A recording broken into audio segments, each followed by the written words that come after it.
बिस्मिल्लाहिर्रहमानिर्रहीम, अस्सलाम वालेकुम, गुड मॉर्निंग। मैं हूं माया खान और मैं हूं शाहजेब अहमद और हम दोनों आपकी खिदमत में हाजिर हैं बराह रास्त 92 पर सुबह सवेरे पाकिस्तान के साथ 24 मई 2022। और आज का दिन 2005 से मनाया जाता है बैनुल अक़वामी लेवल पर भाइयों के हवाले से। तो इंटरनेशनल ब्रदर्स डे मुबारक हो और तमाम भाइयों को अल्लाह ताला सबके सलामत रखे इस दुआ के साथ कि आने वाले दिन हम सबके लिए बहुत अच्छे हों। तो सुबहनामा का आगाज अगर करते हैं तो कल जब शाहजेब और मैं शाहजेब हमने जब प्रोग्राम का एंड करते तो होता ना कि पता नहीं क्या सिचुएशन पैदा होने वाली है। ऑब्वियसली लॉन्ग मार्च का ऐलान हो चुका है, क्या सिचुएशन, मतलब बहुत लगा था गर्मा गर्मी होने वाली, लेकिन इस हद तक पहुंच जाएगी कल रातों रात में ये अंदाजा। अभी हम खबर देख रहे हैं कंटेनर्स पहुंच रहे हैं पहुंच गए ना पर। तो इस तरीके से खैर बहुत सारी खबरें आ रही हैं लॉन्ग मार्च के हवाले से। और तहरीक इंसाफ की लॉन्ग मार्च से पहले हम देख रहे हैं कि जो पुलिस का एक्शन है वो भी सामने आया है, जो पकड़ धकड़ है वो भी शुरू हो गई है। मुख्तलिफ शहरों में हमने ये देखी है, चाहे इस्लामाबाद हो, रावलपिंडी हो, सियालकोट हो, गुजरांवाला हो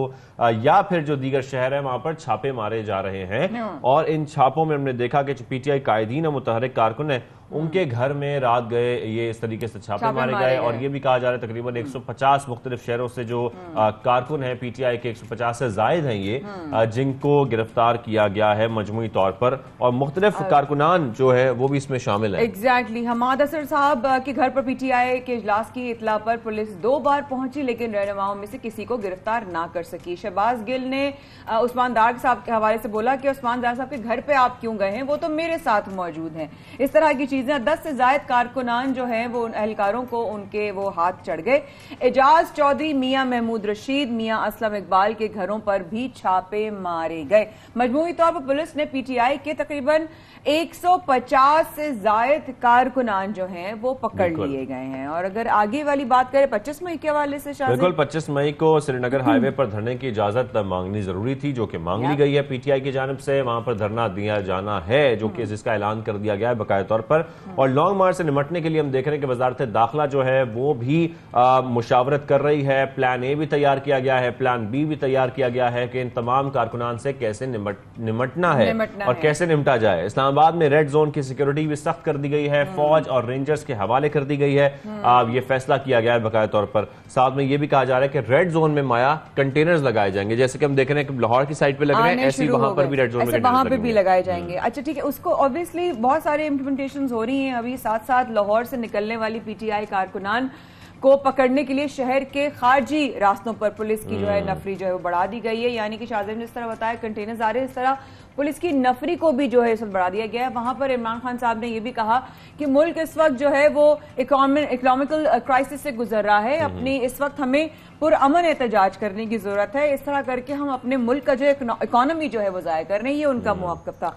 सिंध में 144 भी बिल्कुल सिंध भर से भी खबर आ रही है। सिंध में दफा 144 नाफिज कर दी गई है, जो तमाम जलसे जुलूसों पर पाबंदी आयद कर दी गई है। अवामी इज्तिमा भी नहीं हो सकते, 4 से ज्यादा अफराद के जमा होने पर पाबंदी है जैसा कि दफा 144 में होती है। और ये कहा गया है तकरीबन ये 20 दिन तक जारी रहेगी। ये सिंध से खबर आ रही है। फिर सबसे बड़ा प्रॉब्लम हमारा पाकिस्तान का मईशत का, जिसकी हम बात कर लेते हैं, क्योंकि हमारी जो एक उम्मीद है वो इस वक्त IMF से है। और पाकिस्तान और IMF के दरमियान जो पॉलिसी मुज़ाकरात हैं वो आज होने जा रहे हैं। साथ में भी देख रहे हैं कि वजीर खजाना मिफ्ता इस्माइल ये कहते हैं कि पेट्रोलियम कीमतें नहीं बढ़ाएंगे, लेकिन अगर वो नहीं बढ़ाई जाएंगी तो फिर किस किस्म की शराइत पर जो है वो मुज़ाकरात होंगे IMF के साथ, ये बड़ा इंपॉर्टेंट है। IMF को मनाने की कोशिश भी करेंगे, यही कहा है उन्होंने कि हम IMF को मनाएंगे, IMF के साथ 2 रोज में मुआहिदा कर लेंगे।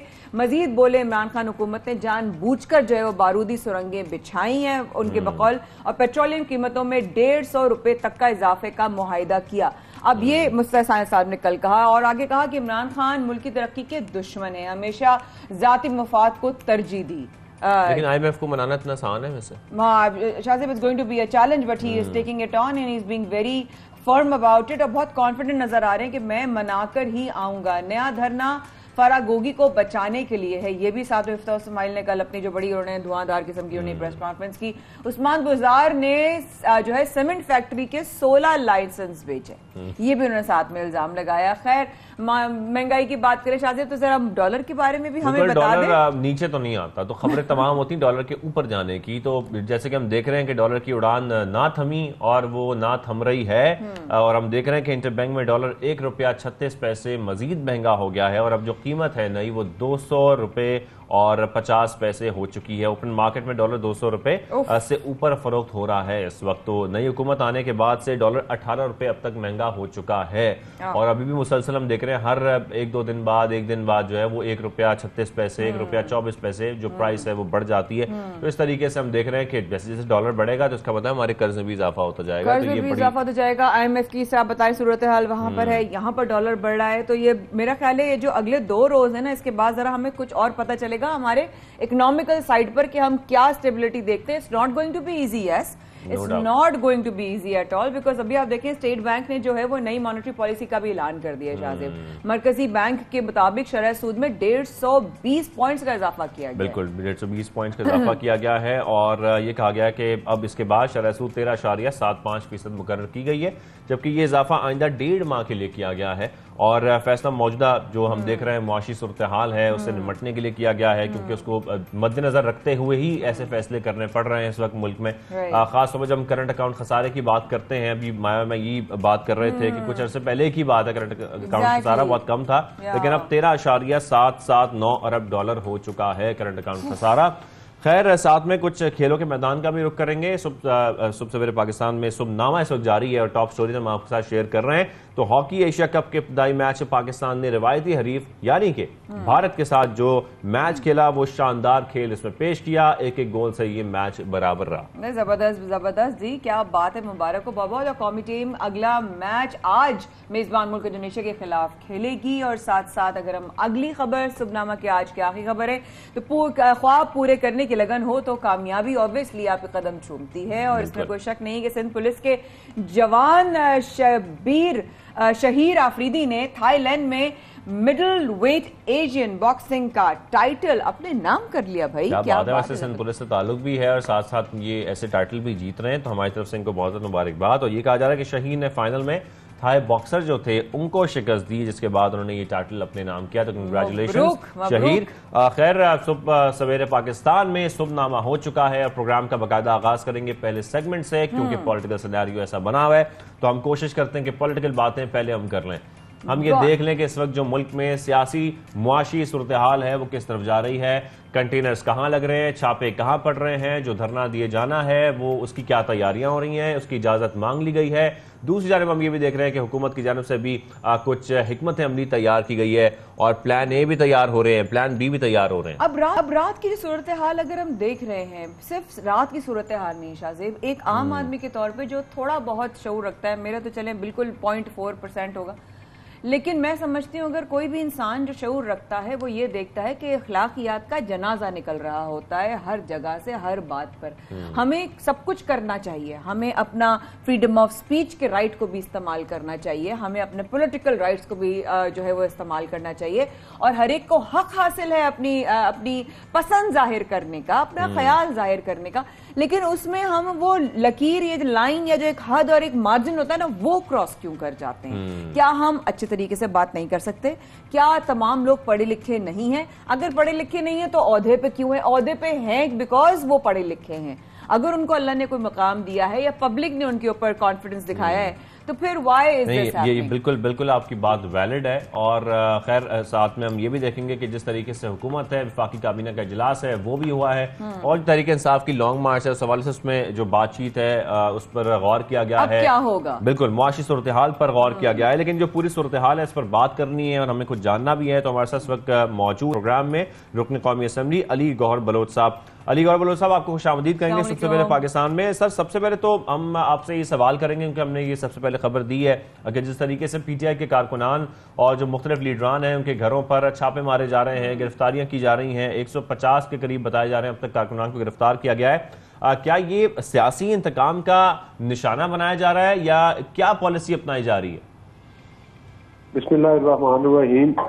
देखें, जिस तरह से कि पहले हमने कहा कि हायर पार्टी का जो है वो पुरअमन एहतजाज करना जो है वो मतलब उसका बुनियादी हक है और वो उनको करना चाहिए। लेकिन बात यह है कि आपने देखा कि जिस तरह से कि साबका रवायात है खान साहब की, जिस तरह से इन्होंने मुल्क में लॉकडाउन किए, जिस तरह से इन्होंने असेंबली के जंगले तोड़े, जिस तरह से कि इन्होंने सुप्रीम कोर्ट पर हमला किया और अब भी ये धरने और लॉकडाउन की बातें करते हैं, तो पाकिस्तान इन चीजों का मुकम्मल नहीं हो सकता। आपने देखा है कि हमने 3 साल जद्दोजहद की है और उस जद्दोजहद के नतीजा में कभी कोई गमला नहीं तोड़ा, कभी कोई रोड ब्लॉक नहीं गई, कभी कोई ऐसी एक्टिविटी नहीं गई जिससे कि अवाम को दुश्वारी या परेशानी हो। तो खान साहब के और इनके हवारियों के बयानात, शेख रशीद साहब ने जो जलाओ घराओ के बयानात दिए, जो खान साहब खुद देते हैं, इनके बाकी चंद ऐसे शर पसंद लोग जो कि पार्टी जो कि इस मुल्क में इंतशार फैलाना चाहते हैं, ये तो कहते हैं कि हमारे लाखों के लोग आएंगे। तो इसका मतलब है कि 150 का फिगर तो ये बता रहे हैं। तो इसका मतलब है कि अगर 150 बंदा, अगर कोई शरारत पसंद है, उनको अगर कोई इंतजामिया का बंदा नोटिस लेता है तो उसका ये मतलब नहीं है कि हर किसी को रोका जा रहा है। ये आए, एहतजाज करें। हाँ, बेशुमार लंबी फहरिस्त है हमारे कारकुनान की, इसके बावजूद कि जब हम पुरअमन एहतजाज करना चाहते थे, हमारे लोगों को 16 एमपीओ में जेलों में बंद किया गया, उनके ऊपर मुकदमात कायम किए गए। हालांकि हमने तो कहीं धरना नहीं दिया 3 साल में, लेकिन ये मुकदमात और ये चीजें फेस की। हम इन्हें कहते हैं ये आए, पुरअमन एहतजाज करें, किसी एक जगह पर जलसा करें और घर चले जाएं। लेकिन अगर ये लॉकडाउन की बातें करेंगे, अगर ये धरनों की बातें करेंगे, अगर ये इंतशार और फसाद की बातें करेंगे, अगर ये कानून को हाथ में लेंगे, तो फिर यकीनी तौर के ऊपर फिर कानून हरकत में आएगा और कोई कार्रवाई करेगा। अलीगौर साहब, वो तो कानून की बात तो ठीक है आपकी, जाहिर है मौक़िफ़ हमारे पास आ गया, लेकिन गिरफ्तारियां तो अभी से कारकुनान, ठीक है अगर कोई बहुत बड़े नाम नहीं, लेकिन कारकुनान तो पीटीआई के गिरफ्तार हुए हैं। तो फिर वो किस तरीके से जो है वो एहतजाज की तरफ आगे बढ़ सकेंगे? आप समझते हैं कि उनके लिए ये इस तरह, उन्होंने अभी श्रीनगर हाईवे पे भी इजाजत मांगी थी, तो आपको लगता है ये रुकावट की बाइस नहीं बनेगा या मजीद रुकावटें अभी नजर आ रही हैं आपको? मुझे ये बताएं कि श्रीनगर रोड पर अगर ये धरना देंगे, हाँ पार्टियों ने जलसे जरूर किया। आपको पता है कि मौलाना फजलुर रहमान साहब ने 3-4 दिन आकर पड़ाव डाला था, लेकिन आपको पता है जो इंतजामिया ने उनको ग्राउंड खाली दिया था उसी जगह पर वो रहे और उन्होंने रोड्स ब्लॉक नहीं की, ट्रैफिक चलती रही थी।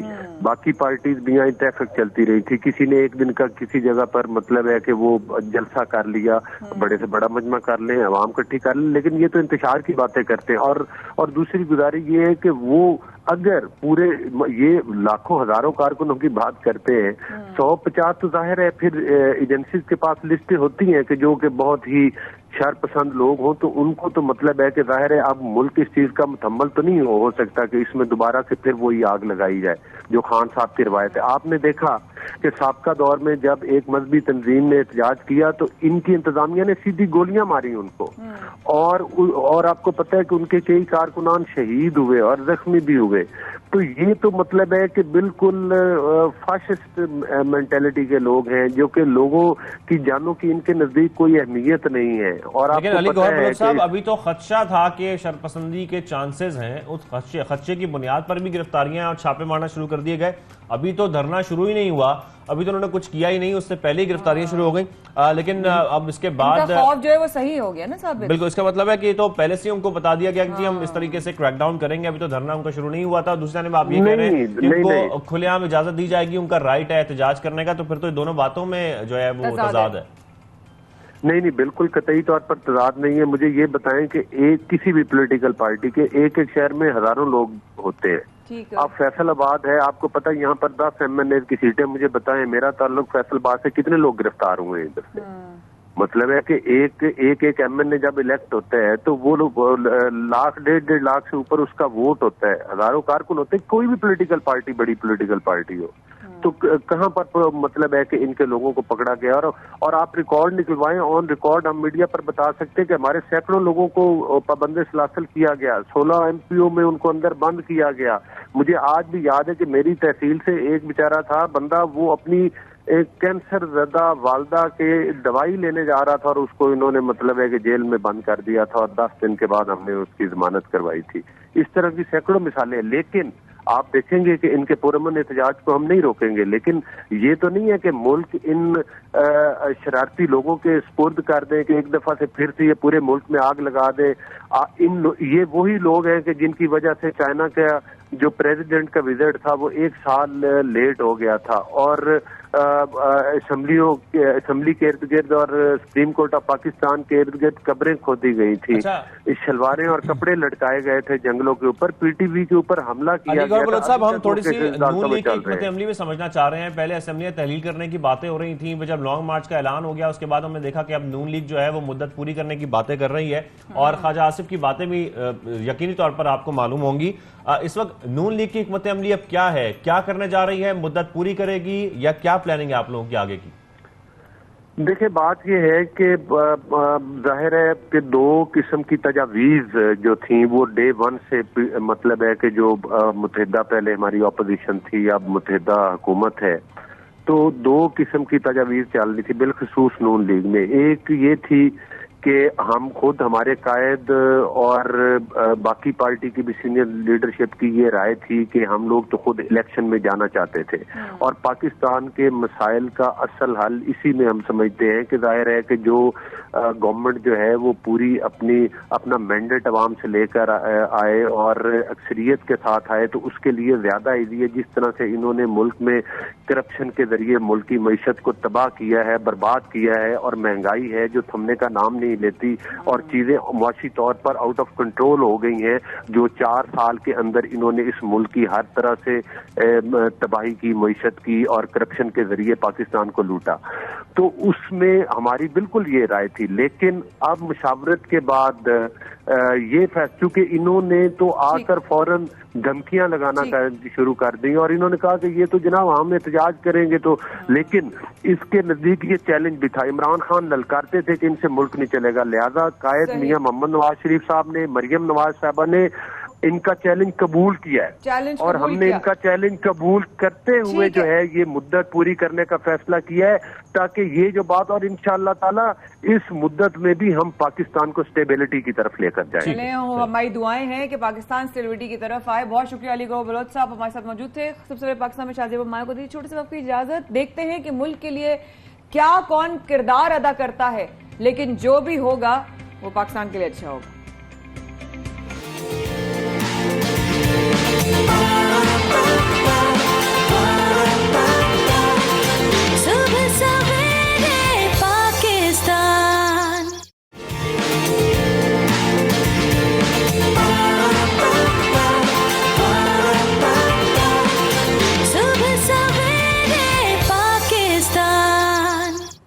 सुबह सवेरे पाकिस्तान में शाहजेब माया के साथ रहने का भी हर शुक्रिया। पॉलिटिकल सिनेरियो आप सब लोगों के सामने है। हर पाकिस्तान में रहने वाला पाकिस्तानी या पाकिस्तान से बाहर, उसकी निगाहें न्यूज चैनल्स पर जमी हुई हैं कि आने वाला वक्त पाकिस्तान के लिए क्या खबर लेकर आता है और क्या फ्यूचर लेकर आता है। बिल्कुल इसी मामले पर बात करने के लिए हमें पीटीआई रहनुमा और साबिक वजीर खारजा शाह महमूद कुरैशी साहब ने ज्वाइन किया है। शाह साहब आपको खुशामदीद करेंगे सबसे पहले पाकिस्तान में।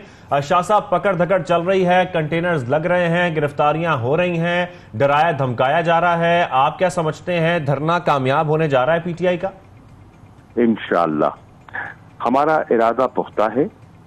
25 को इस्लामाबाद आना है और हुकूमती रुकावटें बेमानी हो जाएंगी।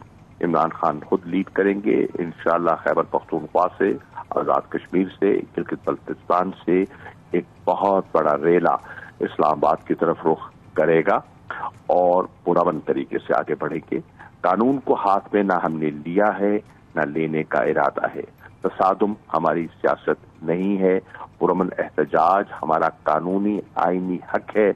हम इस्लामाबाद हाई कोर्ट में गए हैं, हमारी पिटीशन दाखिल है और हम चाहेंगे कि आला अदलिया इस पे है फैसला फरमाए, फैसला दे कि क्या वो हमारे कॉन्स्टिट्यूशनल फंडामेंटल राइट्स को प्रोटेक्ट करने के लिए तैयार हैं। मीडिया का गला घोंटा जा रहा है। वो सहाफी जो इंडिपेंडेंट राय देते हैं उन पर पर्चे किए जा रहे हैं, उन्हें धमकाया जा रहा है, उनके घरों पर रेड किया जा रहा है। और कल रात से पूरे पंजाब में जो मुख्तलिफ पीटीआई के कायदीन हैं, कारकुनान हैं, उनके घरों पर छापे मारे जा रहे हैं। गिरफ्तारियों का सिलसिला शुरू कर दिया गया है। डराना धमकाना जो है वो आपके सामने है। लेकिन मैं समझता हूं और मेरी गुजारिश है पीटीआई के कारकुनान से कि आपने गिरफ्तारी से बचना है। आप इधर उधर हो जाएं, अंडरग्राउंड हो जाएं, गिरफ्तारी से बचकर इस्लामाबाद पहुंचना आपकी अव्वलीन कोशिश होनी चाहिए। पब्लिक ट्रांसपोर्ट नहीं मिलती, प्राइवेट ट्रांसपोर्ट पे पहुंचे और फर्ज कीजिए आप इस्लामाबाद नहीं पहुंच सकते, तो फिर अपने मोहल्ले को, अपने चौक को, अपने शहर को, जहां जहां आप जमा हो सकते हैं उसे आप श्रीनगर हाईवे में तब्दील कर दें और पुरअमन एहतजाज रिकॉर्ड करवाएं। कानून को हाथ में ना ले, कोई तोड़ फोड़ ना करें, कोई नुकसान पैदा ना करें, पुरअमन एहतजाज करें। लेकिन शाह साहब, जैसा कि हम देख रहे हैं कि अभी तो खदशा था, लेकिन उससे पहले ही गिरफ्तारियां भी हो रही हैं, पकड़ धकड़ भी हो रही है। अगर जो लोग रवाना होते हैं धरने के लिए उनकी भी पकड़ धकड़ की जाती है, गिरफ्तारियां की जाती हैं, तो आप समझते हैं ये एहतजाज पुरअमन रहेगा? देखिए, हमने इसको पुरअमन रखना है, ये हमारी पॉलिसी है, ये हमारी पार्टी की पॉलिसी है। लेकिन इसमें कोई शक नहीं कि इसमें एक अंसर दाखिल हो सकता है जो इसको खराब करने की कोशिश करे। जो एक लाहौर की एक मुझे खबर मिल रही है अफसोसनाक, वो अनासिर हैं जो पाकिस्तान को नुकसान पहुंचाना चाहते हैं। इसमें अंदरूनी कुव्वतें भी हो सकती हैं और उसमें बैरूनी अनासिर भी हो सकते हैं और अफरा तफरी से वो पूरे मुल्क का निजाम जो है वो तरम परम करना चाहते हैं। मईशत का नुकसान आपके सामने है। मिफ्ता इस्माइल साहब बेबस दिखाई दे रहे हैं। IMF के साथ बातचीत चल रही है लेकिन नतीजा खेज नहीं निकल रही। पंजाब में इस वक्त हुकूमत नाम की चीज नहीं है, कॉन्स्टिट्यूशनल क्राइसिस है और बलूचिस्तान में एक अदम एतमाद की तहरीक जन्म ले रही है और मुल्क में एक फस्तायत है, लीडरलेस है मुल्क। मुख्तलिफ ख्याल लोगों की एक इम्पोर्टेड हुकूमत है जिसकी कोई डायरेक्शन नहीं है, फैसला करने की कुव्वत नहीं है। जी शाह साहब, अभी आपने जिक्र किया कतर का भी, माजरत आपने अभी जिक्र किया कि लाहौर से अफसोसनाक खबर आ रही है, जरा मैं कुछ मिस कर रही हूँ, अगर आप शेयर कर सकें प्लीज। देखिए, लाहौर में एक तो खबर ये है कि शुरफा के घर पर रेड किए जा रहे हैं, उनकी खवातीन के साथ बदतमीजी की जा रही है, उनके घरों में दाखिल हो रहे हैं, चादर और चार दीवारी को पामाल कर रहे हैं, लोगों को हरासा कर रहे हैं। फिर मुझे पता चला है कि एक वाकया हुआ है जिसमें किसी पुलिस कांस्टेबल की एक वहाँ हलाकत हुई है। अब ये उसके हकायक क्या है वो अभी सामने आएंगे, लेकिन हो सकता है कुछ अनासिर ऐसे हों जो इस सारी पुरअमन तहरीक को कोई और रंग देना चाहते हूं। मैं वाज़ेह करना चाहता हूं आपके चैनल के जरिए, हमारी तहरीक पुरअमन है, जमहूरी है, आईनी जो हदूद है उसके अंदर रहकर हमने अपनी मंजिल की तरफ बढ़ना है। और हमारी मंजिल क्या है, हम मांग रहे क्या है? हम इंतखाबात मांग रहे हैं, हम शफाफ इंतखाबात मांग रहे हैं, हम सब के लिए एक लेवल प्लेइंग फील्ड मांग रहे हैं और कह रहे हैं फैसला करने दो पाकिस्तान के लोगों को। अगर वो समझते हैं कि तहरीक इंसाफ से वो मुतमईन नहीं है तो आपको मुंतखब कर लेंगे, और अगर वो समझते हैं कि आपकी लूट मार से आप की 30 साल हुक्मरानी से वो तंग हैं तो फिर वो इमरान खान को मौका देंगे ताकि वो अपना एजेंडा और अपना मैनिफेस्टो उसको मुकम्मल कर सके। जी बिल्कुल, आपका ये पॉइंट आ गया। शाह साहब, आप समझते हैं कि रियासत के मफाद को सियासी मफादात पर फोकियत होनी चाहिए, पहली बात। दूसरी बात ये कि जिस तरीके से हम कह रहे हैं कि नून लीग ये कह रही है खासतौर पर कि मुआशी बहरान की जिम्मेदार है वो PTI है, और अब हम ये देख रहे हैं कि नून लीग ने फैसला कर लिया कि वो मुद्दत पूरी करेंगे, वो जितना उनका ये टेन्योर है वो पूरा करेंगे उसको। आप क्या समझते हैं कि उन्होंने जो उनकी जानब से कहा जा रहा है कि हमने ये चैलेंज एक्सेप्ट किया है, मुल्क को मुआशी बहरान का सामना है, हम कोशिश करेंगे कि इसको ठीक किया जाए, क्या वो इस अपनी मुद्दत में मुल्क को मुआशी बहरान से निकालने में कामयाब होंगे, मुद्दत पूरी करने में कामयाब होंगे? इनमें ताकत ही नहीं है, इनमें सलाहियत ही नहीं है, इनमें क़यादत ही नहीं है। ये मुख्तलिफुल ख्याल लोग हैं। प्लीज आप देखिए, इनका एक लीडर नहीं है। वजीर आजम शहबाज शरीफ है, पीपल्स पार्टी वाले उसकी नहीं सुनते, वो आसिफ अली जरदारी की सुनते हैं। JUI वाले उनकी नहीं सुनते, वो मौलाना फजल रहमान की तरफ देखते हैं। MKM वाले उनकी तरफ नहीं देखते, वो खालिद मकबूल सिद्दीकी की तरफ देखते हैं। ये फैसला करेंगे, ये मुल्क को इस भंवर से निकालेंगे। इनमें सलाहियत, कैपेसिटी नहीं है। ये एक अरेंजमेंट है। ये एक अरेंजमेंट है जो नाकाम हो चुका है, ये एक अरेंजमेंट है जिसको कौम मुस्तरद कर चुकी है और लोग कह रहे हैं कि इनके पास हल नहीं है। फैसले की कुव्वत अवाम की है, ताकत का सचश्मा अवाम है, अवाम को फैसला करने दीजिए। ये मुसल्लत लोग कौम कबूल इनको नहीं कर रही, नहीं करेगी, रेजिस्ट करेगी, लेकिन हमने अपनी रेजिस्टेंस पुरअमन रखनी है।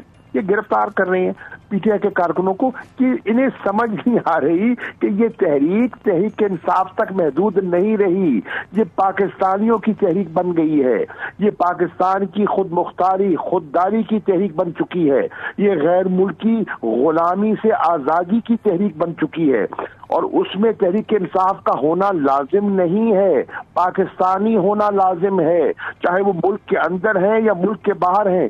तभी मैं आपके चैनल से दरखास्त करूंगा कि हमारे काफिले जो इस्लामाबाद में निकलेंगे के लिए निकलेंगे वो तो निकले, लेकिन दुनिया के दारुल खिलाफों में जो ओवरसीज पाकिस्तानी हैं वो भी 25 मई को वो अपने अपने दारुल खिलाफों में अपने अपने शहरों में शफाफ इंतखाबात के लिए, जमहूरी प्रोसेस के लिए आवाज बुलंद करें।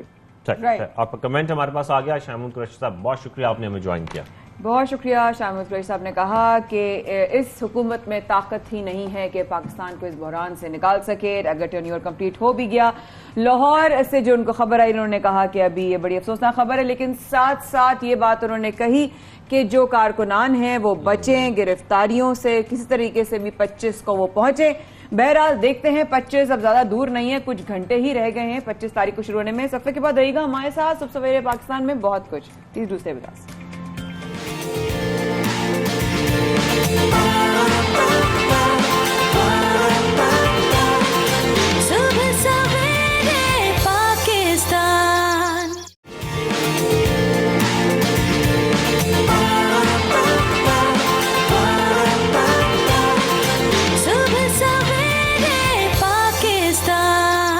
सवेरे पाकिस्तान में एक बार फिर हमारे देने का बेहद शुक्रिया है शाहजेब और ये पूरी टीम, शाहरुख भाई, काशिफ भाई, अब्दुल्ला भाई, सब लोग जो ना क्रिकेट के बड़े फैंस भी हैं, खेलते भी हैं माशाल्लाह से सब।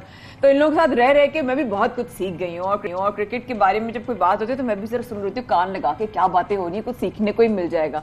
तो सीखते सीखते अभी जो ये बात हो रही है जनाब, अगर क्रिकेट की अब हम बात करें, पाकिस्तान ने वेस्ट इंडीज के खिलाफ वनडे इंटरनेशनल सीरीज के लिए 16 रुकनी कौमी स्क्वाड का ऐलान कर दिया गया है। सीरीज की बात कर रही हैं, सीरीज में शामिल तीनों one day international matches ICC men's cricket world cup super league का हिस्सा हैं। साथ में आपको बताएं कि ये मैचेस 8, 10 और 12, सही बता रहा हूं ना, 8, 10 और 12 जून को पिंडी क्रिकेट स्टेडियम में खेले जाएंगे। और साथ में ऐलान करदा स्क्वाड में 3 openers, 3 middle order batters, 2 wicket keepers और 3 स्पिनर्स और 5 फास्ट बॉलर्स भी शामिल हैं। हाथ लाए, मैंने आपको रेड स्टार देना है। वेरी गुड, वेरी गुड, जबरदस्त बात आपने की है। तो माशाल्लाह तो सीख गए ना मेरे साथ क्रिकेट रह के जो मैं तरह खेलती हूँ। खैर आज हमारे साथ मौजूद हैं सीनियर क्रिकेट तज्जियाकार सोहेब अलवी साहब मौजूद है। अस्सलाम वालेकुम सोहेब साहब। वालेकुम सलाम। I hope all is well with you. Good morning. सबसे पहले तो बताइए सर, पाकिस्तान क्रिकेट टीम का जो ऐलान हो गया है, साथ साथ विकेट कीपर मोहम्मद हारिस को स्क्वाड का हिस्सा बनाया गया है। अब PSL की परफॉर्मेंस पर हारिस का टीम में आना, सिलेक्शन को कैसे देखते हैं? Well, I think it was about time that Pakistan moved on from Sarfaraz Ahmad, because Sarfaraz को बेसिकली इसलिए रखा था पिछले 2 साल से, जब से रिजवान वापस आए थे, कि because of COVID conditions, because of the bubble, any player could become unfit for the match at any time because of अगर उसको वायरस लग जाए, तो इस वजह से आपको बहुत तजुर्बेकार एक विकेट कीपर सेकंड में चाहिए होगा। That's why Sarfraz was there. Otherwise, I think once Rizwan had come in, तो फिर उसका जो अंडरस्टडी था वो कोई यंगस्टर ही होना चाहिए था। और अब क्योंकि बबल की कंडीशन नहीं है और अब जो है वो अगर रिजवान भी स्टैब्लिश हो गए हैं, तो आई थिंक अब इट्स वेरी क्लियर कि हारिस जिस तरीके से PSL में डेवलप हुए, that he has been given the chance, so I think it's about time. वैसे तो आजम खान भी हैं, रोहिल नजीर भी हैं, they are all in the running, ऐसी बात नहीं है, लेकिन I think for the moment they have gone for Haris because of his power hitting. Shoaib साहब, हमारे नायब कप्तान भी वापस आ गए हैं, उनकी मौजूदगी कितनी इंपॉर्टेंट है टीम के लिए? शादाब खान की बात कर रहा हूँ, शादाब खान फिट होकर टीम में वापस आए हैं। कोई फायदा होगा टीम का इसको? पहली बात तो ये है, शादाब का आज फिट है, कल कुछ नहीं पता। I mean the last 1.5 years वो पूरे टूर पे गए हैं ये कह के कि मैं फिट हूँ, और पूरे टूर पे एक मैच नहीं खेला है। So when it comes to Shadab it's a mystery, और वो एक मैच के बाद भी बैठ सकते हैं, पीएसएल में भी हमने देखा था। और बाज़ दफा वो अनफिट होने के बावजूद खेल जाते हैं ये कह के कि मैं बैटिंग तो कर लूंगा और 4 ओवर निकालने T20s में। लेकिन when it comes to a 50 over match जहाँ आपने 10 ओवर कराने हैं और बहुत इंपॉर्टेंट आपका रोल है, तो वहां पे ये देखना होगा कि शादाब रियली फिट। वैसे तो इंग्लैंड में वो खेलते रहे, लेकिन he is got a tendency to break down even in training sessions. अभी 2 हफ्ते हैं before the first ODI starts, anything can happen. But अगर वो अवेलेबल है तो it's a good choice because his bowling has improved. बीच में उनकी बॉलिंग बहुत डाउटफुल हो गई थी, उनकी जगह बिल्कुल डाउटफुल हो गई थी, लेकिन he has pulled back in the PSL. उन्होंने दिखाया जब तक वो फिट थे, and his batting is obviously of great value. So yes, it's good news for Pakistan that he's fit. But sir, there is another point to it as well, because some of the cricketers have been playing county cricket and playing continuously cricket. इनके लिए कितना challenging हो सकता है according to you? थकते नहीं है?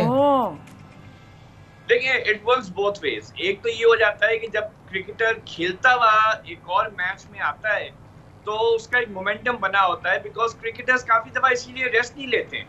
वो कहते हैं कि जो हम एक हैबिट में होते हैं खेलने के, वो हमें ज्यादा मोटिवेट और ज्यादा फिट रखता है मेंटली। फिजिकली तो टायरिंग होता है, but mentally they are more alert. अगर आपका बहुत बड़ा गैप होता है और फिर आप आके एकदम से इंटरनेशनल खेलते हैं, वो एक्चुअली जरा सा प्रॉब्लमेटिक होता है। तो इसलिए देयर इज नो हार्म कि अगर ये खेलते हुए आ रहे हैं, as long as they have maintained, बल्कि अच्छा है पॉलिश हो जाएंगे। हाँ, पॉलिश तो आपको पता है आजकल बहुत जरूरी है। हर जगह बूट पॉलिश भी हो रही है, पॉलिश भी हो रहा है, भी पॉलिश हो रही है। Well said, well said. अच्छा शोएब साहब, इंतहाई मसरूफ क्रिकेट सीजन हम देखता हुआ इस वक्त देख रहे हैं। आने वाले दिनों में अहम सीरीज भी आ रही हैं, टूर्नामेंट्स भी आ रहे हैं। आप क्या समझते हैं कि टीम को बेहतर कम्बिनेशन बनाने के लिए ये जो खास तौर पर वेस्ट इंडीज की सीरीज है पाकिस्तान की, इसमें मदद मिलेगी? कोई बेहतर कम्बिनेशन बना सकेंगे आने वाले टूर्नामेंट्स में हम लोग? देखिए, every series is an opportunity, लेकिन ये याद रखें कि ये जो 8 जून और 12 जून को ये मैच खत्म हो जाएंगे, 6 दिन के लिए हैं। उसके बाद पाकिस्तान का अगस्त सितंबर तक कोई मैच है नहीं, तो कॉम्बिनेशन उस वक्त फायदा होता है जब आपके पास लगातार उसके बाद सीरीज आ रही होती है। उसके बाद आपको 1.5 महीने बाद कौन प्लेयर अवेलेबल है, कौन फॉर्म में है, कौन किस तरह है।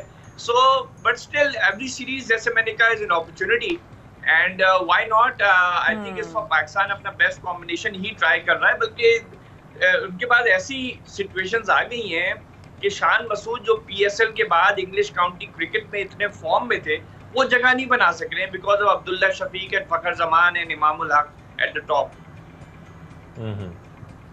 राइट। शोएब सर, अभी पिछले दिनों में हमने बड़ा अच्छा क्रिकेट देखा, बड़ा माशाल्लाह पीएसएल भी कामयाब, फिर उसके बाद और भी हमने बड़ी क्रिकेट की रौनकें देखी। According to you, do you see more cricket happening? पहले तो हम ये कह सकते थे कि हाँ बहुत अच्छा क्रिकेट नजर आ रहा है, सीजन और आएगा और मजेदार हमें देखने को मिलेगा, लेकिन अब पॉलिटिकल सिनेरियो, इकोनॉमिकल सिनेरियो, पूरी दुनिया में बड़ा मसले चल रहे हैं। What do you see in the cricket world happening? और मजीद क्रिकेट इस तरह देखने को मिलेगा हमें?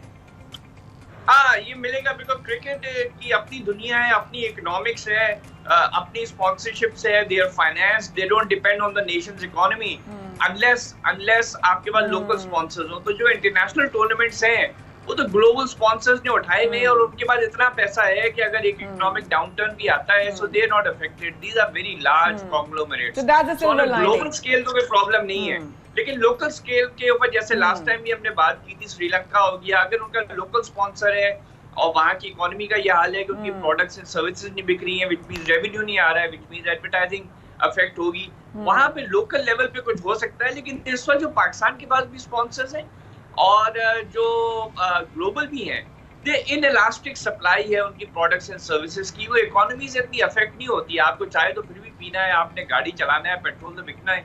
सो those sponsors who are in the field, यहाँ पे लग्जरी गुड्स नहीं है, they will always be available for sponsorships.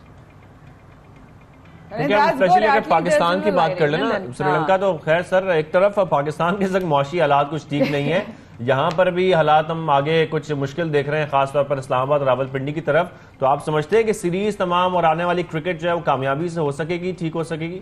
Hopefully I think जो इन्होंने बैकअप प्लान मुल्तान में रखा है, जो बैकअप प्लान मुल्तान में रखा है, मुल्तान आइसोलेटेड जगह है। आई थिंक बस अल्लाह खैर करे कि दोनों जो फरीक हैं वो जरा सा आपस में अगर समझौता कर लें तो मुल्क के लिए बेहतर होगा। जो भी इन्फ्लुएंसेस हैं वो अगर फैसला कर ले, लेकिन कीपिंग इन माइंड कि अगर डिसरप्शन भी है कि 6 दिन में 3 मैचेस मुल्तान में निकल जाएंगे अगर रावलपिंडी जो है वो लॉकआउट इन तमाम सिचुएशंस में अगर एक क्रिकेट अच्छा देखने को मिलता है तो लोगों को डाइवर्जन मिल जाता है mentally. Thank you so much. Sohail Wali साहब हमारे साथ मौजूद है, सीनियर क्रिकेट तज्जियाकार, आपके वक्त का बेहद शुक्रिया है। You have a blessed one Shoaib sir. But उन्हें अच्छी बात की शाज़ेब ये कि it's a silver lining, it's a challenge, और अच्छी बात एक अपॉर्चुनिटी भी है, और इतना बड़ा फर्क नहीं पड़ेगा तो हमें अच्छा क्रिकेट देखने को मिलेगा और मुझे भी सीखने को मिलेगा। और सफे के बाद कुछ और बातें आप लोगों के साथ शेयर करेंगे। Please do stay with us.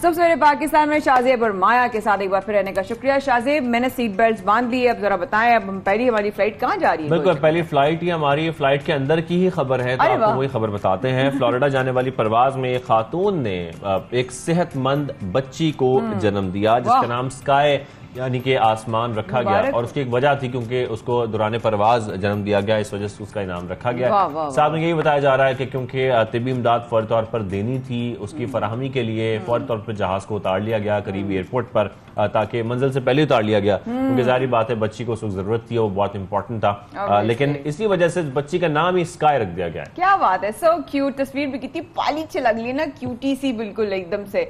तो जनाब स्काई के लिए बहुत सारी दुआएं और उनकी अम्मा के लिए बहुत सारी मुबारकबाद।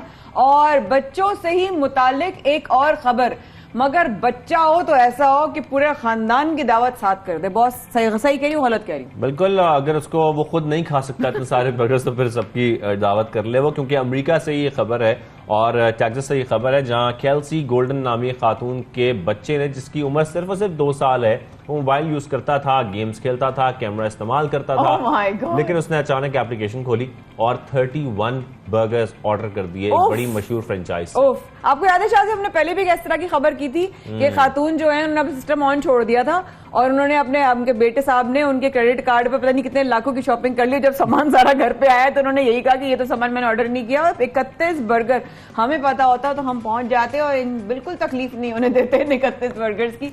बट वाकई में बहुत ही क्यूट, बेबी भी उनका बहुत क्यूट लग रहा है, और वो 31 बर्गर्स भी जो है, क्या किया होगा उन्होंने इन बर्गर्स का? वो तो जो भी किया होगा, लेकिन माँ पर जो गुजरी होगी, जो उनके बैंक अकाउंट से अचानक 31 बर्गर के पैसे गायब हुए होंगे, तो उनके लिए सोचने का इस वक्त हमें जरूरत है कि उनकी इस हालत कैसी होगी। लेकिन बच्चे ने बहुत एंजॉय किया, ये तमाम बर्गर्स मंगवाए और खूब एंजॉय करके खाए। तो खैर ये तो 2 इंटरेस्टिंग खबरें थी जो आपके साथ शेयर की हैं, लेकिन आगे खबरें और भी बहुत सारी हैं जो आपको बतानी है। वापस पाकिस्तान की तरफ आते हैं। अभी हमने 2 साल 2.5 साल कोविड के बहुत सख्त तरीन गुजारे हैं, बहुत मुश्किल गुजारे हैं और बहुत सख्त पाबंदियों में गुजारे हैं। एहतियात भी की, कोशिश भी की, हुकूमत ने भी इस किस्म के इकदाम उठाए कि हम कोविड से निजात पा सकें, अपनी मैशत को संभालने की कोशिशें की, साथ में लोगों को बचाने की कोशिशें की इस कोविड से।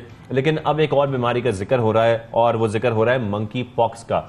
मंकी पॉक्स बीमारी फैलती जा रही है। माफ करे, बहुत ही ज्यादा उसकी पिक्चर्स जो मैंने देखी हैं बहुत ही तकलीफदेह पिक्चर्स हैं, हम दिखा भी रहे हैं साथ साथ के सुबह वजीर सेहत के मुताबिक मंकी पॉक्स के 111 केस इंग्लैंड और अमेरिका में रिपोर्ट हो चुके हैं। मुतासिर ममालिक से आने वाले मुसाफिरों की जो वो स्क्रीनिंग की जाएगी, यानी कि आप ये देखिए कि इस बात का कोई गारंटी नहीं है कि वो पाकिस्तान में या अल्लाह ने खुदा न खास्ता अल्लाह करे ना आए, लेकिन कोई गारंटी नहीं है। स्क्रीनिंग बहुत इंपॉर्टेंट है। लोग हर वक्त यूके और यूएस से ट्रैवल करते रहते हैं, पाकिस्तान आते रहते हैं, तो स्क्रीनिंग तो बहुत इंपॉर्टेंट है। लेकिन इसको रोका कैसे जाए, बीमारी क्या है, साइंस क्या है? हमने अभी तक इस बीमारी के बारे में नहीं सुना था। तो इसकी क्या अलामात हैं, कैसे फैलती है, कंटेजियस है या नहीं है, खतरनाक है या नहीं है, इसका डेथ रेट क्या है, ये सब कुछ हमें जानना है। और क्योंकि पाकिस्तान में भी खदशा जाहिर किया जा रहा है इस बीमारी के फैलने का, तो इसी पर बात करने के लिए माहिर वबाई अमराज डॉक्टर फैसल महमूद मौजूद हैं। डॉक्टर साहब खुशामदीद कहेंगे सुबह सवेरे पाकिस्तान में आपको। उम्मीद है आप खैरियत से होंगे, ठीक ठाक होंगे। डॉक्टर साहब बहुत सारे सवालात आ रहे हैं जहन में। सबसे पहले तो मैं ये सुनना चाहूंगा कि कराची में किसी किस्म का कोई केस नहीं आया है सर? सवाल अभी तक कोई इसका केस नहीं आया कराची के अंदर, बल्कि पाकिस्तान में भी इसका कोई भी तक केस नहीं मिला है। शुक्र शुक्र ठीक शुक्र। है। डॉक्टर साहब बीमारी है क्या ये? सर अभी शाज़े पर सवाल कर रहे थे कि बात तो इसके ऊपर हो रही है, खौफ भी आ रहा है, सुनकर तस्वीरें देखकर और जरा डर रहे हैं हम लोग। है क्या ये, किस तरह इसकी जो है वो स्टार्ट होता है और इसकी क्या साइंस क्या है इसके? जी, तो ये बीमारी जो है ये एक्चुअली पुरानी बीमारी है, ये कोविड की तरह बिल्कुल नई बीमारी नहीं है। और इसके अंदर अमूमन बुखार होता है जो कि 2 से 3 दिन के लिए होता है। उसके बाद फिर दाने निकलते हैं जो कि अमूमन मुंह से शुरू होकर फिर बाकी जिस्म पे निकलते हैं। ये दाने थोड़े से लाल से होते हैं, उसके बाद फिर में पानी आता है, फिर ऊपर से खुरन बनती है और फिर ख़त्म हो जाते हैं। और पूरे मरहले में तकरीबन 2 से 4 हफ्ते तक लग जाते हैं। अच्छा, साथ में डॉक्टर साहब ये बताइएगा कि ये जैसे आप दानों की बात कर रहे हैं, जो अलामात हैं उसमें बुखार भी शामिल है, दीगर रैशेस का भी कुछ जिक्र किया जा रहा है, लेकिन ये जो दाने हैं क्या ये सिर्फ बॉडी के सरफेस पर निकलते हैं या बॉडी के अंदर भी ऑर्गन्स पर भी निकल आते हैं जो कि खतरनाक साबित हो सकते हैं? यूजली बॉडी के सरफेस पे ही निकलते हैं, अंदर इतने नहीं निकलते। यूजली स्किन के ऊपर ज्यादा होते हैं और फैलते भी स्किन के ही कांटेक्ट से हैं ये फिर उन दानों। अच्छा, ठीक है, तो डॉक्टर साहब इसका इलाज कितना मुमकिन है? कितने दिनों में? आपने कहा 2 to 4 वीक्स में खत्म हो जाता है, तो क्या 2 to 4 वीक्स तक बुखार भी रहता है या सिर्फ दाने रहते हैं? और इसका इलाज किस हद तक मुमकिन है और किस तरह इससे बचा जा सकता है? जी सो ये जो है इसका इलाज जो है इसके लिए कोई खास दवाई नहीं है। कुछ दवाइयाँ दरियाफ्त ज़रूर भी थी मगर ये अभी मैन्युफैक्चर नहीं हो रही, बहुत रेयर सी बीमारी है ये। एंड नॉर्मली खुद ब खुद ठीक हो जाता है जो सपोर्टिव केयर के साथ। इस वाले वायरस के साथ जो आजकल फैला हुआ है, क्योंकि मंकी पॉक्स के भी 2 इकसाम है, इसके अंदर अमात की शरह कम है, तकरीबन 1% तक ही है, ज़्यादा नहीं है इसके साथ अमात की शरह। और तीसरी चीज़ प्रिवेंशन जो है, जो आपने पूछा था, वो यही है कि जो स्किन पे दाने हैं उससे फैल सकता है, तो यानी कि और दूसरा हवा से फैलता है, मगर हवा में भी कोविड की तरह दूर दूर तक नहीं, ये सिर्फ करीब हो ज़्यादा और थोड़ा लंबे अरसे के साथ हो, तो क्लोज कांटेक्ट और हवा से। जब से असल में कोविड आया ना, तो यानी कि आपको इट्स कंटेजियस, अगर आपसे कोई हाथ में ला ले या उनके कपड़े आप शेयर कांटेक्ट में कांटेक्ट होने से अगर हाँ इट्स कंटेजियस अगर हाथ मिला रहे, अगर दाने हो साथ में, तो नॉट जस्ट रेगुलर स्किन के ऊपर। इसी तरह से अगर कोई किसी ने तौलिया सामान किया है या प्रॉब्लम ये कि जब से कोविड आया तो हम बहुत ज्यादा डर गए हैं। जब से कोविड आया हम कोशिश करते हैं कि कोई ऐसी बीमारी आए तो हम फौरन जो है जरा खौफजदा हो जाते हैं, तो पाकिस्तानी भी इसीलिए थोड़ा खौफजदा हैं और लोगों के बड़े कंसर्न है। इवन लोग गुज़िश्ता रोज मुझसे पूछ रहे थे कि भाई चिकन पॉक्स के बारे में, ये मंकी पॉक्स के बारे में कोई खबरें आ रही हैं, क्या इससे हमें कोई एहतियात करनी है? तो सर हम क्या एहतियात कर सकते हैं डॉक्टर साहब? क्या इसके लिए भी हमें कोशिश करनी चाहिए अपनी हाइजीन का बहुत ख्याल रखें, फिजिकल कॉन्टैक्ट, हाथ मिलाना, गले मिलना, जैसे कि कोविड में अवॉइड किया जा रहा था, इसमें भी अवॉइड किया जाए, या अभी जब तक पाकिस्तान में कोई केसेस रिपोर्ट नहीं हुए तो हम सब रिलैक्स रहें, कोई प्रॉब्लम नहीं है? So एक्चुअली हाँ, इसके लिए आप बहुत परेशान होने की जरूरत नहीं है। चक्कर ये है कि कोविड के बरक्स अगर आपको सिम्टम नहीं है, अगर दाने निकले हुए, तो आप दूसरों को फैला नहीं सकते ये बीमारी। तो अगर आपको कोई भी इस तरह की बीमारी लग रही है तो फिर लोगों से ना मिलें। अमूमन ऐसे मतलब ये विजिबल बीमारी है, तो नॉर्मली आप देख सकते हैं किसी को दाने निकले हैं कि नहीं निकले। तो नॉर्मली लोगों से मिलने में कोई मसला नहीं है from a monkey pox stand point. Covid और इन्फ्लुएंजा तो अपनी जगह है। डॉक्टर साहब इसकी ट्रांसफर होने के या जैसे कि कंटेजियस की भी बात की जा रही है, ये बेसिकली मंकी पॉक्स निकले कहाँ से हैं? क्या ये कोई इंसानी बीमारी है या कोई जानवरों से ट्रांसफर हुई है? ये थोड़ा सा हम इसकी जानना चाह रहे हैं डिटेल्स आपसे भी। ये है कि ये पहले तो 1970 में पता लगा था, और ये वाले जो है ये पहला जो केस था मंकी से था, तो इस वजह से मंकी पॉक्स इसका नाम रखा गया। अलबत्ता ज़्यादातर जो है ये दूसरे जानवरों से फैलता है, खासतौर पे जो छोटे चूहे नुमा जो जानवर होते हैं उनसे। ये अफ्रीका के अंदर काफ़ी पाया जाता है, वहाँ पे आउटब्रेक्स होते रहते हैं। मगर इम्पॉर्टेंट बात इसकी है कि अब ये अफ्रीका से एक्सपोर्ट होके दूसरे ममालिक में भी अब गया है, मगर है बुनियादी तौर पर जानवरों की बीमारी, जानवरों से इंसान, एंड इंसान से इंसान थोड़ा सा कम फैलता है दिस इज व्हाई ये हम थोड़ा अनयूजुअल है कि इतने ज्यादा इंपोर्ट्स पे तो पाबंदी है, हमें नहीं चाहिए ये मंकी पॉक्स। हम चाह रहे हैं कि जैसे हमारे इंपोर्ट पे पाबंदी है, हम ऐसे ही पाबंदी लगाएं और हमारे मुल्क में ये मंकी पॉक्स ना आए। Thank you very much doctor साहब, आपने हमें ज्वाइन किया और ज्वाइन करके इसकी डिटेल्स हमारे साथ शेयर की, कि हम जरा खौफजदा हो जाते हैं जब ऐसी कोई बीमारियां आती हैं। Absolutely, very well said, Shahzeeb. Thank you so much, Dr. Saab, for taking our time, and stay safe and stay not in contact with any kind of disease and viruses. Have a blessed one, लेकिन have a blessed one साथ साथ ये भी कि ईद भी आप लोगों के खैर से गुजरे और आने वाले दिन भी खैर से आए। लेकिन एक सवाल, हाँ भाई कितने का खरीदा? हाँ भाई कितने का खरीदा? हाँ भाई कितने दांत का है? हाँ भाई तुम्हें तो बड़ा सस्ता मिल गया। मेरे दांत तो पूरे हैं, आप मुझे मेरी तरफ देख के ना पूछें ये सवाल। साथ में कितने का लिया? कौन सी नस्ल का है? ये तमाम सवालात हमें सुनने को मिलते हैं जैसे ये बकरा ईद करीब आती है और हम ढूंढ रहे होते हैं, जानवर की तलाश में भी होते हैं कि कौन से हमें अच्छे सेहतमंद जानवर जो हैं वो मिल जाएं। ईद उल अज़हा की तैयारियां शुरू हो चुकी हैं, जो मंडी लवर्स हैं वो मैदान में आ चुके हैं और आ रहे हैं, क्योंकि वो कोशिश करते हैं कि पहले ही कोशिश शुरू कर दें अपनी अच्छा जानवर, सेहतमंद जानवर ढूंढने के लिए। बिल्कुल ऐसा ही। हमारे टीम मेंबर काशिफ सज्जाद हमें बगैर पहुंच गए कहीं, लेकिन आगे उन्होंने क्या मालूमात हासिल की, आइए आपको भी दिखाते हैं और खुद भी देखते हैं। शुरू हो चुका है, मंडी लवर्स को इंतजार है तो मंडी सजने का, लेकिन उससे पहले हम आपके लिए ला रहे हैं एक से एक महंगा, एक से एक सस्ता और आला नस्ल का जानवर। तो इस बार मंडी लवर्स के लिए क्या खजाना है, हमारे साथ रहिए और आप भी देखिए इस खजाने को।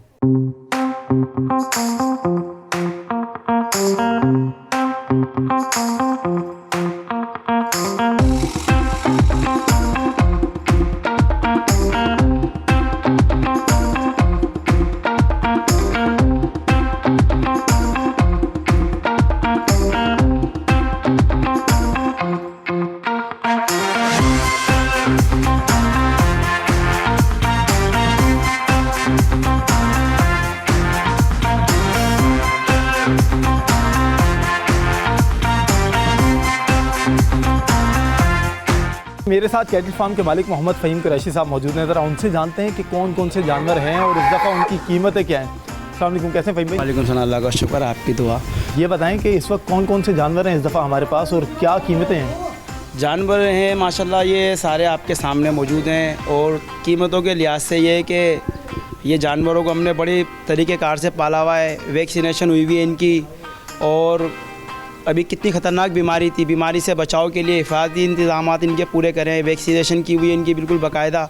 अल्हम्दुलिल्लाह अल्लाह ताला का शुक्र है, 60-70 जानवर आपके सामने मौजूद हैं और 101 आला नस्ल के खूबसूरत जानवर हैं, ठीक है ना। तो इनकी जो कीमती प्राइस है ना, कम से कम जो हल्के से हल्का जानवर हमारे पास मौजूद है ना, इस टाइम पर कम से कम 5 लाख से कोई भी कम जानवर नहीं है, अमूमन छोटा जानवर जो है।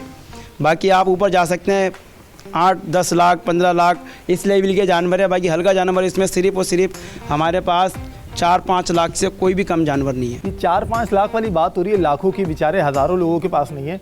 ये लाखों का जानवर इतना महंगा क्यों है? अभी आजकल के दौर है भाईजान, आजकल जानवर इतना महंगा है, इसकी खिलाई पिलाई इतनी महंगी है। आप देखें ना, इसका जो चारा है, चारा हम लोग जो खिलाते हैं, इसका चारा आप देखें, चारा कितना महंगा है। इस टाइम पर एक जानवर डेली के 1000 रुपये खाता है, डेली के हिसाब से एक जानवर मामूली से 1000 रुपये खाता है एक जानवर। अभी आप देखें 1-1, 2-2 साल इनको हम पालते हैं, इनकी माशाल्लाह खुराकें हर चीज़ इनको खिलाते पिलाते हैं, सेहतमंद जानवर हैं, बिल्कुल खूबसूरत जानवर हैं आपके सामने। आप देखें, आप मुझे बताएं कौन कौन सी नस्ल के जानवर आपके पास हैं? और ये मेरे पास गुलाबी हैं, और गुलाबी में नुकरे गुलाबी हैं और लाल गुलाबी हैं, ब्लैक हैं, ऑस्ट्रेलिया है, देसी जानवर हैं, सारे जानवर मौजूद हैं माशाल्लाह।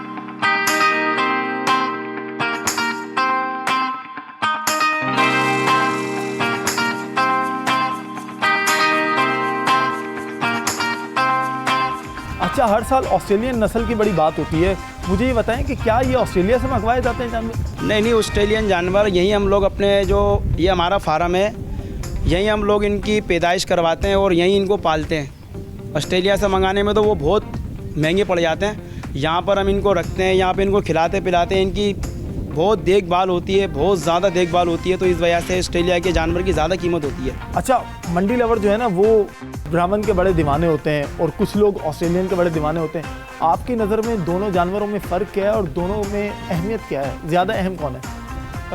बात कहने की ऐसी है भाईजान के जो ब्राह्मण नस्ल है और जो ऑस्ट्रेलियन नस्ल है ना, ऑस्ट्रेलियन नस्ल अपने वज़न के हिसाब से बिकती है, ठीक है ना, और जो ब्राह्मण नस्ल है वो खूबसूरती के हिसाब से बिकती है ना। तो ब्राह्मण नस्ल की कोई कीमत नहीं होती, लोग शौकीन होते हैं जानवरों के। जो ब्राह्मण है वो शौक के अंदर बिकता है और जो ऑस्ट्रेलियन है वो अपने वज़न के हिसाब से बिकता है। अच्छा, हमने देखा अक्सर इलाकों में छोटी सी बच्चियाँ भूरे रंग की, सफ़ेद रंग की खड़ी होती है, लेकिन जब हम उसकी कीमत पूछते हैं तो वो बताते हैं भाई 6 लाख 8 लाख रुपए। क्या वजह है उसकी? वो खूबसूरती के ही पैसे हैं? उसकी वजह यही है, वो खूबसूरती के पैसे होते हैं। और आप देखें ना, आपके गली महल्ले के अंदर छोटी सी बच्चे की प्राइस कितने 6 लाख 8 लाख, वो क्यों होते हैं? सिर्फ खूबसूरती के लिए, क्योंकि लोग खूबसूरती के दीवाने होते हैं बस। हालांकि ये जो ऑस्ट्रेलियन नस्ल है ये वज़न में भारी होती हैं, बहुत ज़्यादा हेवी होती हैं, मगर उसकी इतनी खूबसूरती नहीं होती, वो रेट में भी थोड़े कम होते हैं। और जो देसी जानवर होते हैं, ब्राह्मण नस्ल के जानवर होते हैं, वो खूबसूरती के लिहाज से बहुत आला नस्ल के होते हैं, वो खूबसूरती के हिसाब से उसकी पैसे।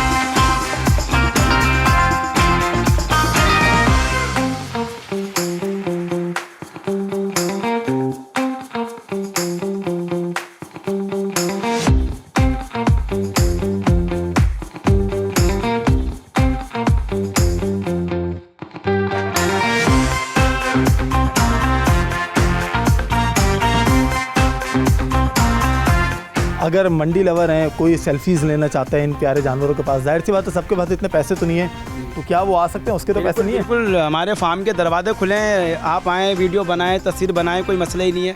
ये है अवामुन नास के लिए। चलें भाई, बहुत शुक्रिया।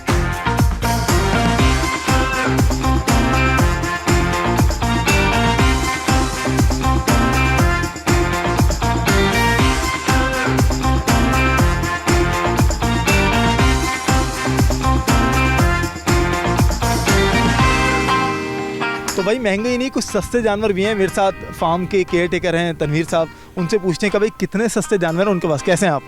अल्लाह का शुक्र है, आप सुनो सब खैर है। अच्छा, मुझे ये 3 जानवर ही लगे हैं और मैंने खुद अंदाज़ा लगाया कि शायद ये थोड़े सस्ते होंगे। क्या कीमतें हैं इनकी? सर सस्ते का तो अभी टाइम ही नहीं है, मैंने इसकी कीमतें रखी हुई 2-2 लाख रुपये फी जानवर। 3 कोई कमी बेशी हो सकती है? 2 लाख फिक्स है? हो जाएगी, थोड़ी बहुत हो जाएगी। लोगों में खौफ पाया जाता है कि लंपी स्किन की बीमारी फैली हुई थी, तो जानवर खरीदें या नहीं खरीदें। आप बताएं, आपके जानवरों की वैक्सीनेशन हुई हुई है? बिल्कुल हुई है सर, माशाल्लाह, अल्लाह का शुक्र है। आप सब जानवर मेरे देख सकते हो, कैमरे पे भी सब कुछ। तो मेरे पास ऐसी कोई शिकायत नहीं है जानवर की, लंपी वगैरह की। तो हमने सब वैक्सीन की हुई है, सब हमने बाहर से मंगाई थी, सब हम ओके किया हुआ। अच्छा, वैसे बहुत सारे लोग इतनी जल्दी नहीं भी करते ख़रीदने की, और कुछ लोग पहले ही बुक करा देते क्योंकि उन्हें लगता है कि जब मंडी सजेगी तो कीमतें आसमान पर पहुंच जाएंगी। क्या वाकई ऐसा है? बिल्कुल ऐसा ही है, क्योंकि लोग इंतज़ार करते हैं अपना मंडी गिरने का, थोड़ा चांस होता है उनको। लेकिन ये जो जानवर आपको दिखा रहा हूँ, ये तो लास्ट के बिकने वाले हैं भाई। आखिर के जो 10 दिन होते हैं उसमें भी ये बिक्री के जानवर है मेरे। तब भी इसकी कीमतें गिरने का चांस नहीं है? नहीं है, तब भी नहीं है सर। अच्छा, वैसे और सस्ते जानवर आने के इम्कानात हैं आपकी तरफ? बिल्कुल है सर मेरे पास, तकरीबन 50 माल आया और आने का अगले हफ्ते। भाई अगले हफ्ते तक और आ जाएंगे, और जैसे जैसे वक्त गुजरता रहेगा वैरायटी आती रहेगी, कीमतों में भी वैरायटी आती रहेगी। और जिन लोगों के पास, जाहिर सी बात है महंगाई का दौर है, इतने पैसे नहीं होंगे, जिन लोगों के पास थोड़े कम पैसे में, थोड़ा इंतजार करें, मंडी सजने दें। मंडी सजेगी तो किसी ना किसी ब्लॉक से आपको यकीनन कुर्बानी के लिए जानवर मिल जाएगा। आपने करना इंतज़ार है, क्योंकि हम आपको कराते रहेंगे आने वाले दिनों में मंडी की लगातार सैर, और बताएंगे कि कौन सी जानवर की कितनी कीमतें चल रही हैं और मंडी किस दिन गिरने वाली है।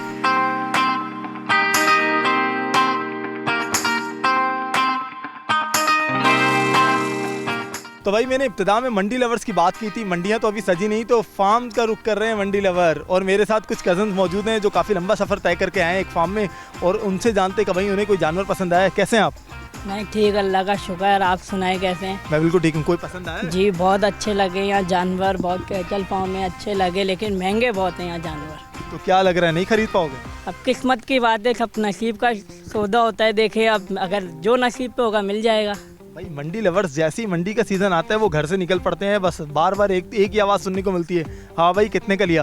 तो तुम भी आवाज़ लगाते हो ऐसी? जी जी बिल्कुल लगाते हैं हम सब दोस्त यार एक दूसरे की गाय लेने जाते हैं, अपनी भी सब।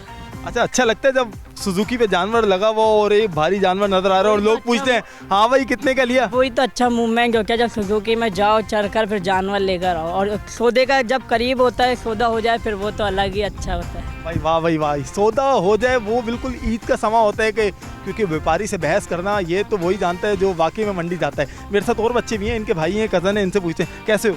जी ठीक, अल्लाह का शुक्र। तुमने तो भाव ताव नहीं किया होगा, सेल्फी नहीं है? जी। कौन सा जानवर पसंद आया? बहुत अच्छे जानवर हैं यहाँ पर और बहुत सारे हैं, पसंद भी है थोड़े। डर तो नहीं लग रहा सारे जानवर तुमसे हाइट में बढ़े? नहीं थोड़े से लग रहे बस। क्या लगता है इस दफ़ा कीमतें ज़्यादा होंगी पिछले साल? कीमतें ज़्यादा हैं। कीमतें ज़्यादा हैं? तो लग रहा है कि कीमतें ज़्यादा हैं। अच्छा, वो लंपी स्किन की बीमारी फैली थी तो कोई डर तो नहीं है कि जानवर में कहीं वो बीमारी ना हो? देखभाल तो नहीं कि अपना वैक्सीनेशन करने के बाद फिर अंदर जाने देंगे, वो सारी चीज़ें फिर देख के करेंगे आगे फैसला। अच्छा, कोई चांस है आने वाले दिनों में मंडी गिरने का? अभी तक तो लग नहीं रहा, देख के तो नहीं लग रहा है कि मंडी गिरेगी, इसी प्राइस पे निकलेंगे सब। भाई माल कम है, मंडी गिरने का कोई चांस नहीं है, लेकिन मंडी गिरेगी, आप थोड़ा इंतज़ार करिएगा क्योंकि अभी तो मंडी सजनी है। जैसे मंडी सजेगी फिर हाइप आएगी और किसी ना किसी दिन तो मंडी गिरेगी और सब जानवर खरीदेंगे।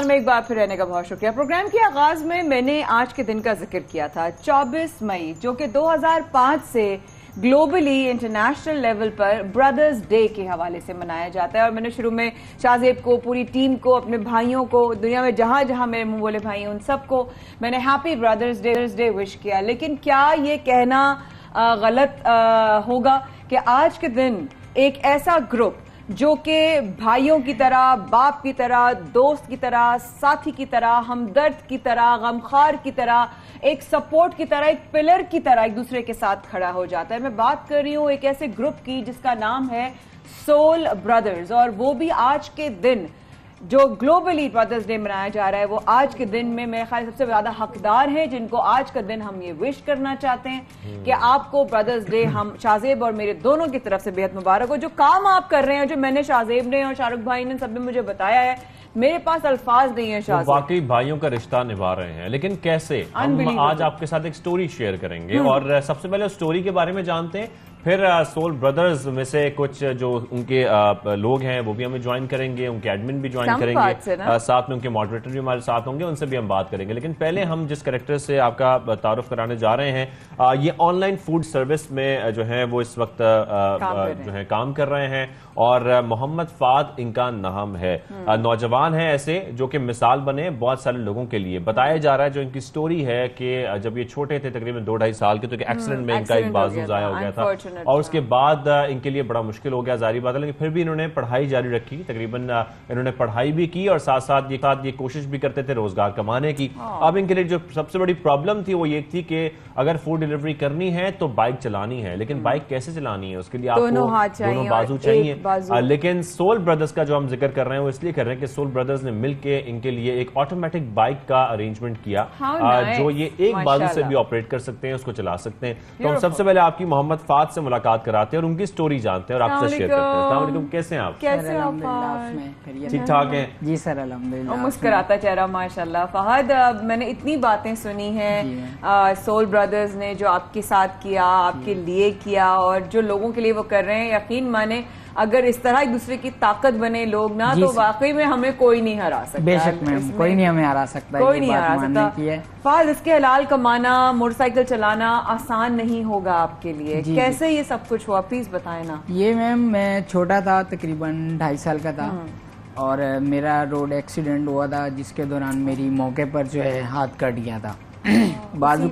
जी बिल्कुल उसी वक्त मौके के ऊपर, और कोशिश बहुत की थी, मतलब अम्मी अब्बू ने और मिलके भाइयों ने भी ताउन किया। उन्होंने बोला कि चले बच्चा है, इसका हाथ लग जाए तो अच्छा है, जिंदगी भर का जो है सहारा बन जाएगा। सही बात है। लेकिन हमारी किस्मत में नहीं था।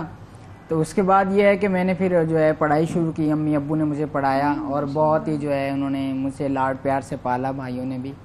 तो मैंने पढ़ाई स्टार्ट की। स्टार्ट करने के बाद ये देखा कि भाई ज़िंदगी में जो है ना, कामयाबी जो है वो पढ़ाई से ही है।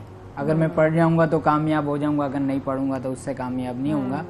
तो मैंने स्पेशल एजुकेशन से जो है यानी कि 9th तक मैं पढ़ा हूँ। माशाल्लाह। और उसके बाद पढ़ाई के बाद देखा कि अब मैं रोज़गार क्या करूँ, मुझे बहुत परेशानी होती थी। तो मैंने सोचा कि अगर मैं नहीं कोई काम करता तो भाई भी कल को ताने देंगे और जो है रिश्तेदार भी देंगे, भाई ये कोई काम नहीं कर सकता बिला वजह। और माँ बाप जब तक रहें वो तो मेरी हेल्प करेंगे, मुझे खिलाएंगे पिलाएंगे, वो तो उनको, मैं उनकी औलाद हूँ, वो तो अपने जान से भी ज्यादा मुझ पर बांटेंगे। लेकिन फिर भी मैंने सोचा कि मैं अपनी खुद की कोशिश करता हूँ कि माँ बाप पर भी सहारा न बोझ ना बनूं, उनका सहारा बनूं, बोझ ना बनूं। कल को वो भी बूढ़े हो जाएंगे तो वो कब तक आखिर मुझे खिलाएंगे। तो मैंने फिर जो है ये फूड पांडा के अंदर जो है ज्वाइन किया है। तकरीबन 3 साल हो गए मैं फूड पांडा यूज। कैसे मैनेज किया फहद बाइक और फूड पांडा? ये बाइक का इस तरह है कि मैं शुरू में जो है नॉर्मल बाइक थी और वो जो है मेरे वालिद साहब ने मुझे जो है बाइक सिखाई थी। तकरीबन 6 से 8 महीने लग गए थे मुझे सीखते हुए। उसके दौरान काफ़ी चोटें भी लगी, गिरा भी सही, और जो है मतलब काफ़ी मुश्किलात का सामना किया। एक बाजू से जी एक बाइक हैंडल करना भी आसान था। जी सर जी, बहुत मुश्किल होता था और ट्रैफिक में जो है ना डर लगता था, मुझसे चलाई भी नहीं जाती थी। तो लेकिन यह है कि वालिद साहब ने मुझे तसल्ली दी, हौसला दिया। उन्होंने बोला कि बेटा आप तसल्ली रखें, हौसला रखें, इंशाल्लाह आप कामयाब हो। खुदा ना खास्ता कल को मैं मर जाऊं तो आप इससे जो है मतलब अपना काम कर सकते हैं, रोजगार कमा सकते हैं। तो वही बात सच है, साबित हुई कि आज जो है मैं मतलब वही बाइक चला के अपना रोजगार कमाता हूँ, अपने बच्चों का पेट। अच्छा, उसके बाद हमने ये सुना कि एक सोल ब्रदर्स ग्रुप है जिन्होंने मिलजुल कर आपके लिए कुछ पैसों का इकट्ठा किया और पैसे इकट्ठे करने के बाद आपके लिए एक ऑटोमेटिक बाइक खरीदी है। जी सर। तो वो एक हाथ से ऑपरेट हो जाती है? जी सर। वो सर इस तरह है कि मैं एक ऑर्डर डिलीवर करने के लिए गया था। ठीक है। अब कस्टमर जो है वो फर्स्ट फ्लोर से जब नीचे आए तो ये नॉर्मल बाइक पे गए थे? जी मैं नॉर्मल बाइक पे गया था। मैं नॉर्मल बाइक पे गया तो वो जो नीचे आ रहे थे ना, तो मुझे नहीं मालूम था कि वो भी डिसेबल हैं। वो जब नीचे आए ना तो मैंने उन्हें बोला सर आपने क्यों तकलीफ की, आप मुझे बताते तो मैं खुद फर्स्ट फ्लोर पे आ जाता। उन्होंने मुझे बोला कि नहीं, मैंने आपको वहां से कैमरे से देखा है और देखते ही जो है मेरे रोंगटे खड़े हो गए। माशाल्लाह से यार आप एक हाथ से बाइक चला रहे हैं और आप मुझे ऑर्डर डिलीवर करने के लिए आए। मैं इसीलिए आपका इस्तकबाल करने के लिए नीचे आया हूँ और आपसे मिलने के लिए आया हूँ। बड़ी बात है। और जो है इसीलिए हमने देखा कि सोल ब्रदर्स जो हैं जिनका हम जिक्र कर रहे हैं, तो उनसे भी आपकी मुलाकात कराते हैं और उनसे भी बात करते हैं कि किस तरीके से उन्होंने, जैसे कि ये बता रहे हैं कि उन्होंने यहाँ से सोचा कि इनकी कोई मदद भी, इस तरह की कोई बाइक खरीदी जाए। खैर, हमें ज्वाइन किया मॉडरेटर अरीब यूसुफ ने और वन ऑफ द एडमिन है इनके दानिश, वो हमें ज्वाइन कर चुके हैं। आप दोनों को खुशामदीद कहेंगे सुबह सवेरे पाकिस्तान में। अस्सलाम वालेकुम, कैसे हैं आप लोग? अस्सलाम वालेकुम, बहुत शुक्रिया हमें शो पे बुलाने का। हम बिल्कुल ठीक हैं, आप लोग ठीक हैं? I am sure. बिल्कुल। हम फहद की स्टोरी सुन रहे हैं और हम, जाहिर बात है, स्टोरी ऐसी है कि हम इमोशनल हो जाते हैं थोड़ी सी इस किस्म की स्टोरी सुनकर। लेकिन आप लोगों ने जिस तरीके से इनकी मदद की, या मैं कहूँगा इनका सहारा बने भाइयों की तरह, क्योंकि हम सोल ब्रदर्स का जिक्र कर रहे हैं, तो कैसे ये आपने सोचा कि हम इनकी मदद इस तरीके से कर सकते हैं कि इनको ऑटोमेटिक एक बाइक ली जाए जो कि इनके लिए आसानी बन जाए ताकि ये अपना फूड डिलीवरी का काम आसानी से कर सकें? तो इसमें कितने सोल ब्रदर्स शामिल थे? सो मैं थोड़ा सा पहले एक्सप्लेन कर दूं कि हाउ हमारे ग्रुप पे केसेस, किस तरह केसेस हम इनको कहते हैं। सबसे पहले ये होता है कि कोई हमारे साथ जब इन्फॉर्मेशन शेयर करता है तो हम डायरेक्ट मेंबर्स को अलाउ डायरेक्टली नहीं करते हैं। हम पहले verification system, so Areeb, Umar and Amir हमारे कुछ लीड वॉलंटियर्स हैं, डिफरेंट सिटीज़ में हैं, वो फिर ऑन ग्राउंड जाके वेरीफाई करते हैं किसी भी केस को, और फिर उसके बाद वेरिफिकेशन के बाद हम खुद पोस्ट लगा के उसकी फिर क्राउड सोर्सिंग कर लेते हैं। We don't take the money in our hands. हम लोग क्या करते हैं, उसकी एक टारगेट सेट करते हैं, फॉर एग्जांपल 60,000, 80,000, 100,000 जो भी अमाउंट होती है, और फिर उसके बाद हम उसकी चीज़ जो है वो प्रोवाइड कर देते हैं किसी को। ये हमारी कोशिश होती है कि कैश से ज़्यादा काइंड में, एंड वी, मतलब लोगों को we teach people how to fish, right. So ये हमारा मेन एम था इसका।